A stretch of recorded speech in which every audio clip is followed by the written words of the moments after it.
গোলমাল পাকাবেন না।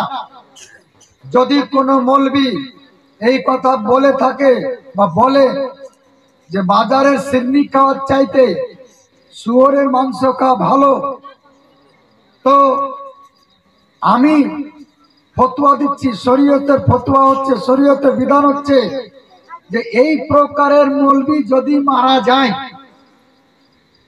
আমি কারো মৃত্যু কামনা করছি না, হায়াত মৌত আল্লাহর হাতে, মরণ তো একদিন আসবে।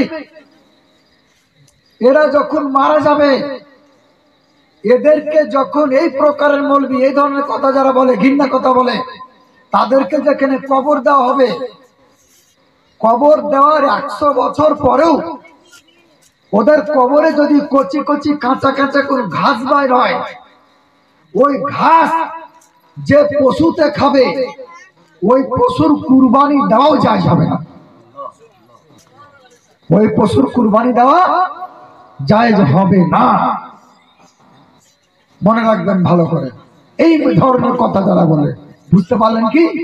বুঝাতে পেরেছি? হ্যাঁ। ওরা যদি মারা যায়, যেখানে কবর দেওয়া হবে, ওদের কবরে যদি 100 বছর পরও ঘাস বাইর হয়, ওই ঘাস যে পশুতে খাবে, মুসলমানদের জন্য ওই পশুর কুরবানি দেওয়া যায়। নারে তাকবীর, নারে তাকবীর, নারে রিসালাত, নারে রিসালাত, নারে রিসালাত, নারে হায়দারি, জনাব মুফতি সাহেব কিবলা, জনাব মুফতি সাহেব কিবলা। আরে হযরত মাওলানা লুৎফুর রহমান রিজভী সাল্লাল্লাহু এবং তার জামাই আপনাদের সকলে সাহায্য সহযোগিতা নিয়ে এই মাদ্রাসা করেছে। মাদ্রাসা ইতিহাস কি জানেন? মাদ্রাসা কাকে বলে জানেন না? আমাকে দেখেন, আমার দিকে তাকান।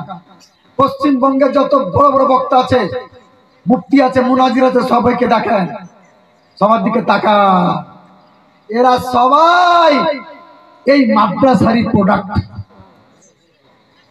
মাদ্রাসা মানে মুফতি তৈরির ফ্যাক্টরি, মুনাজির তৈরির কারখানা, হাফেজ তৈরির কারখানা, কারি তৈরির কারখানা, লেখক তৈরির কারখানা, মসজিদে মসজিদে ইমাম তৈরির কারখানা, মুয়াজ্জিন তৈরির কারখানা।